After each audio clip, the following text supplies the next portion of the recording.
La boisson alcoolisée à l'origine des décès en cascade dans le village d'Abata à Bingerville en juin dernier contenait de fortes doses de méthanol et du propanol 2, respectivement à 8,8% et 4%, a révélé le CIAPOL, le Centre ivoirien antipollution, à l'issue des analyses des échantillons prélevés. Des alcools très toxiques, donc interdits à la consommation, car pouvant causer la mort immédiate.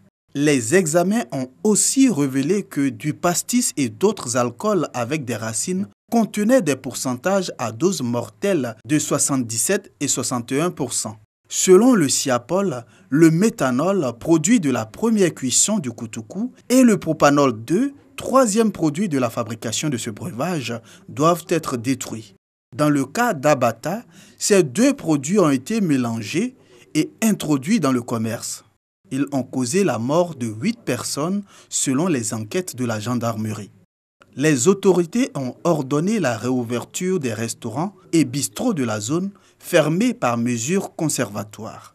Elles appellent toutefois les populations à la prudence. Commerçant de riz à Abobo derrière Rail, Vali Kone est venu à l'école de l'entrepreneuriat accompagné de son associé. Membre de l'association des artisans d'Abobo, il participe à une formation pour acquérir des compétences d'entrepreneur afin de professionnaliser son activité. Ça nous arrange, voilà pourquoi on est là. Nous apprendre à gérer notre argent et nous apprendre à pouvoir rembourser l'argent qu'on va prendre pour que d'autres puissent avoir ça prochainement. Surtout ça. Pendant 3 semaines, 1500 artisans de 24 fêtières de la commune d'Abobo seront formés à la création et à la gestion d'entreprises.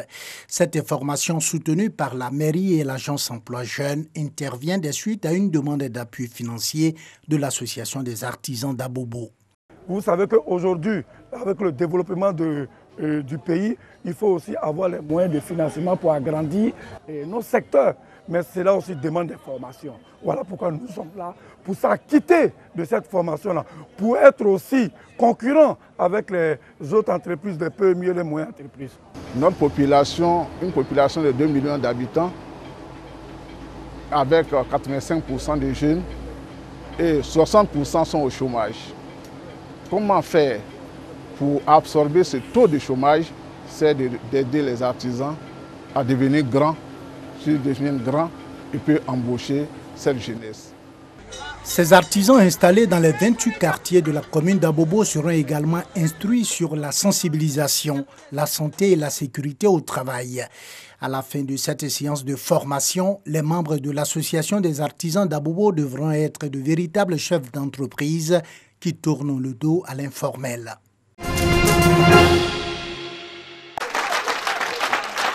Un banc pour le président de la République, Alassane Ouattara, à la demande du président de la mutuelle de développement de Nofou. Le moment est à la fois historique et significatif pour cette sous-préfecture dans le département de Djimboko. De l'eau potable en permanence pour toute la localité à partir d'un château d'eau. Un besoin longtemps exprimé par les populations est totalement satisfait aujourd'hui. Tout Nofou savoure le nouvel ouvrage qui vient relever l'existant en termes d'infrastructures socio-économiques. Nous avons un forage d'un débit de 15 mètres cubes heure, accompagné d'un château de 80 mètres cubes.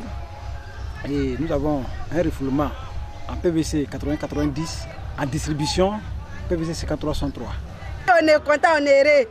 Quand tu sors, tu as ouvert le robinet, là, on va sortir, vraiment on est content. Les populations de Nofou sont assurées aujourd'hui qu'elles ne sont pas oubliées de la République, reconnaissante au président Alassane Ouattara pour toutes les actions de développement et de progrès menées pour toutes les contrées de Côte d'Ivoire. Nofou n'est pas en reste. Le représentant du président du conseil régional d'Unzi et le président de la mutuelle de développement de cette localité ont relevé la portée de toutes ces actions et spécialement le programme social du gouvernement en son volet hydraulique. Ce sont environ 2000 habitants aujourd'hui qui vont être ravitaillés en eau potable. Cette adduction d'eau, c'est déjà Nzissiesu et nous sommes très heureux. En tout cas, le développement a commencé déjà et nous sommes fiers. Nous disons grand merci à son excellence le président Alassane Ouattara. L'État a accompagné ce projet avec 350 branchements subventionnés pour le moment. Et donc nous avons commencé à traiter les dossiers, les branchements sont en cours d'exécution et donc tout se passe très bien. Nofou, chef-lieu de sous-préfecture, a sous son administration 16 villages où la question de l'accès à l'eau potable est en partie réglée grâce au programme de réhabilitation des pompes à motricité humaine dans le cadre du programme social du gouvernement. Le besoin actuel des populations est l'électrification et à ce jour, seul Nofou est connecté au réseau électrique national de tous les 17 villages qui composent cette sous-préfecture. Les populations de ces 17 villages mettent tous leurs espoirs dans le programme social du gouvernement. Nous voulons aller de l'avant. Et aller de l'avant, c'est quoi? C'est pouvoir couvrir tous les quartiers de Nofou. Parce que certains quartiers ne sont pas du tout couverts, ce qui crée un mécontentement. Notre souhait est que le chef-lieu ne soit pas une sorte d'île, une sorte d'oasis dans un grand désert au niveau de notre sous-préfecture. Que l'électricité que nous avons ici puisse bénéficier aux autres villages. Au niveau des localités rurales, il y a encore des zones de précarité. Et le programme social du gouvernement est une réponse pour apporter des solutions aux préoccupations des populations, qu'il s'agisse des services sociaux de base, l'électricité, l'eau potable, le problème du transport, les routes, et les lycées de proximité, les centres de santé. Tout ça, ça fait partie du programme social du gouvernement. Le président, son souci est que chaque Ivoirien soit dans des conditions de vie décentes. On peut voir à Nofou les signes du progrès que les populations attribuent volontiers au président Alassane Ouattara, notamment sa connexion au réseau téléphonique mobile, l'électrification de la ville, son centre de santé doté d'une ambulance et ses voies d'accès qui ont sorti à jamais cette localité de son enclavement.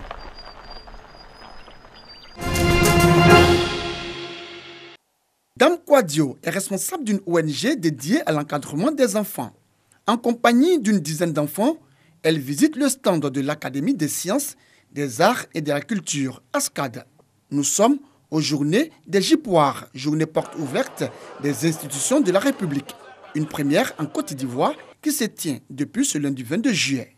Nous avons visité l'ASCAD et moi j'ai retenu que pour être un véritable inventeur, il faut avoir un brevet de l'OIP. Qu'ils soient étudiants, élèves ou entrepreneurs, ils sont venus nombreux prendre part à ces journées portes ouvertes en vue de connaître les 12 institutions que compte le pays, leur fonctionnement et les missions qui leur sont assignées. Je suis venu à cette journée porte ouverte pour diversifier un peu ma connaissance au niveau des différentes institutions de la Côte d'Ivoire. Nous animons le stand réservé à la Cour suprême et je dois vous avouer que nous avons reçu beaucoup de monde.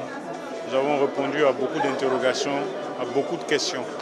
On a senti que les Ivoiriens ont soif de justice et de savoir comment nos institutions judiciaires fonctionnent de façon exacte. Les institutions de la République sont les organes par lesquels l'État exerce son autorité. Leur mise en place contribue donc à son bon fonctionnement et à la stabilité du pays. Ces journées initiées par le ministère auprès du président de la République, chargé des relations avec les institutions, prendront fin ce mercredi 24 juillet. Outre les visites des stands, 4 panels marqueront ces Jipoires 2019.